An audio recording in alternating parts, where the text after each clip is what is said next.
I'm in South London at a Driving for Change bus to find out how they're now offering free O2 data via the National Databank. Hen, tell me about the work that Driving for Change does helping people who are experiencing homelessness. Well, we go out 4 times a week and we basically park up and we're there to help anybody who's going through homelessness. People experiencing homelessness don't know where to go. So when they come onto our bus, they're greeted by our amazing staff and they're shown what services they can access on the bus on that day. So it could be a hairdresser who's always here helping people make themselves feel a little bit better about themselves. Also, we have access to a nurse as well, to a dentist. So I've seen the dentist chair on this, it's incredible, yeah. Yes. It's amazing. So it's really key having services that they can access. So how will the National Databank work on the buses? As soon as somebody comes onto the bus, we can actually sit down with them and go through the whole situation. We can get them registered on that data bank. We can issue them with a card straight away. And for the ones that really, really do need a phone, we'll be able to help them with that as well. What impact do you think the free O2 data is going to have in real terms? It's going to be huge. The impact for people to stay connected and to be able to come on the bus and be able to get that O2 data is huge for us.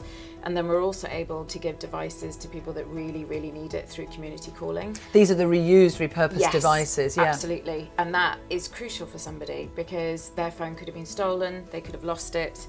So being able to have access to the O2 data and the devices is just phenomenal. Kieran, it's lovely to be on the Driving for Change bus.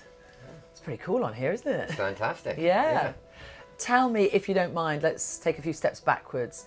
Talk me through your first experience of homelessness. How did it happen? A relationship breakdown was as easy as that. It was a Monday. I'll always remember it was a Monday. Slept on the couch and Tuesday I was homeless. And that was that.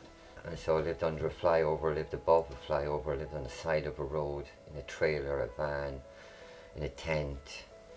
It's the loneliness that kills you. It's the loneliness that changes everything. This bus is famous in Croydon for homeless. There's a couple of hundred people easily on a Friday. Yeah, so you get a doctor, a dentist, podiatrist, clothes, onboard services. And now for the first time on the Driving for Change buses, you can get O2 data as well from the National Databank. What difference would that have made to you in the early days of your homelessness if you could have accessed data? Yeah, it would have made a huge difference. I think I would have got out much quicker. There'd be more services I could have accessed just to get a hot meal, maybe get a room. You know, none of us really realise the connection, finding out about health, being able to make contact with other services, all of those things that we take for granted, you just can't do.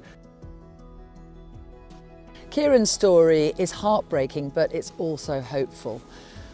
What he does demonstrate is how quickly things can unravel. Getting free O2 data is going to be life-changing for so many people. And it's not just about getting one text or one call.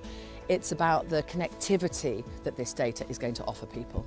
Today has been a humbling and inspirational experience. This bus, the Driving for Change bus, is such an important resource for the homeless community.